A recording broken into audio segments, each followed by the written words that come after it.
Hey, someone recently asked me if I could do a video about how to be happy in and with the Lord. And I got thinking about that. I was like, that's kind of an interesting question. There are a couple of different ways that we define the word happy. Feeling pleasure or contentment is one, and having a sense of confidence or satisfaction with a person or a situation, that's another way of defining happiness. And joy is similar. It means a feeling of great pleasure and happiness. Philippians 4:11, Paul said that he had learned to be content in whatever circumstances he found himself. And when we're content, we feel safe. We feel that we have what we need. We feel gratitude and joy in our present circumstances. Now, we're all human. And so when we face hard problems and uncertain outcomes or great loss, our feelings are not often happy and joyful. I can sure attest to that. But there's an old hymn that says, "Trust and obey, for there's no other way to be happy in Jesus but to trust and obey." There's great truth in that lyric. In 1 John 15:9-14, Jesus said this, "I have loved you, even as the Father has loved me. Remain in my love. When you obey my commandments, you remain in my love, just as I obey my Father's commandments and remain in his love.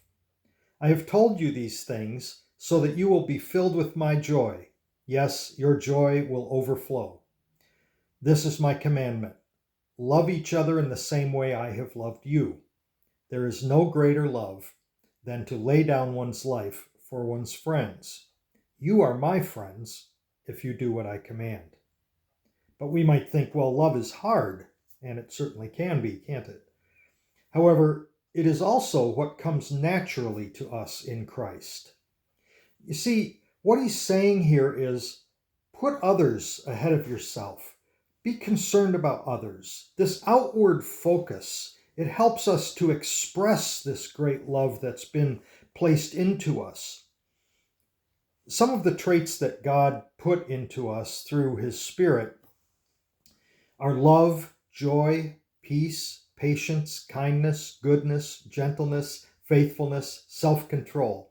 You've heard all these, the fruit of the Spirit. Every aspect of that is stuff that he's providing inside us.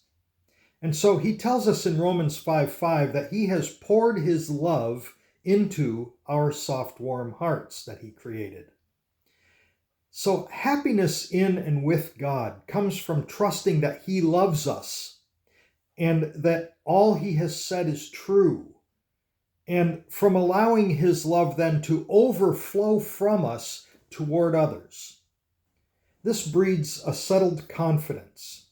It breeds a godly contentment that causes happiness and joy to well up in us, even when our circumstances are crummy. So you see, when we focus outward, this is how we allow the good things that God has placed in us to be manifested to the world around us so that they see Christ.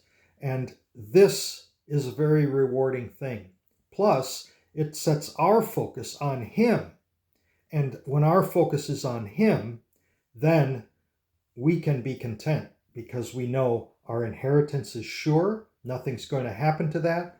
And we know that we are loved unconditionally and completely, that we are the friends of God. And what great news that is. Well, grace and peace to you. This one's a little longer than some, but I hope it helps you or blesses you. So long.